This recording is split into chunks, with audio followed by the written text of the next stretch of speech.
Aidan Kerr. The 16th of November 2017, Scottish Conservative leader Ruth Davidson has accused the SNP of misleading the public over promises to not raise income tax during last year's Holyrood election. Davidson made the charge to Deputy First Minister John Swinney, as he stood in for Nicola Sturgeon as she returns from a climate change conference in Germany, at the weekly session of First Minister's Questions. The SNP pledged to freeze the basic rate of income tax, which most Scots pay, at the 2016 election. Finance Secretary Derek Mackay is widely expected to now raise income tax on some Scots in his forthcoming budget next month. One change mooted in a Scottish government policy paper on the subject would mean some of those who currently pay the basic 20% rate would pay more.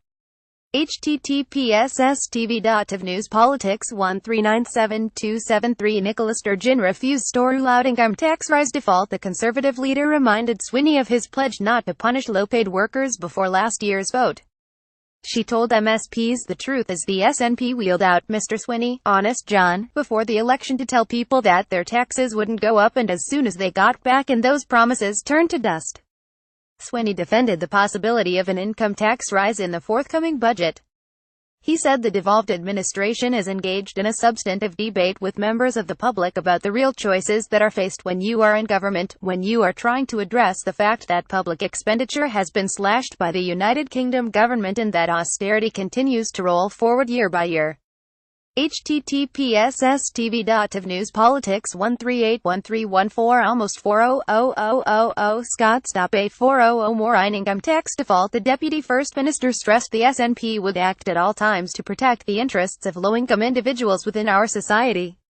He added later, when the United Kingdom government slashed council tax benefit, this Scottish government came to the rescue. This former finance secretary came to the rescue of low-income families within Scotland. When the bedroom tax was applied by the Conservative government, this former finance secretary came to the rescue of low-income households in Scotland.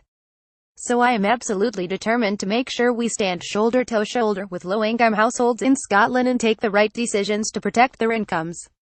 Download the STV News app as Scotland's favorite and is available for iPhone from the App Store and for Android from Google Play. Download it today and continue to enjoy STV News wherever you are.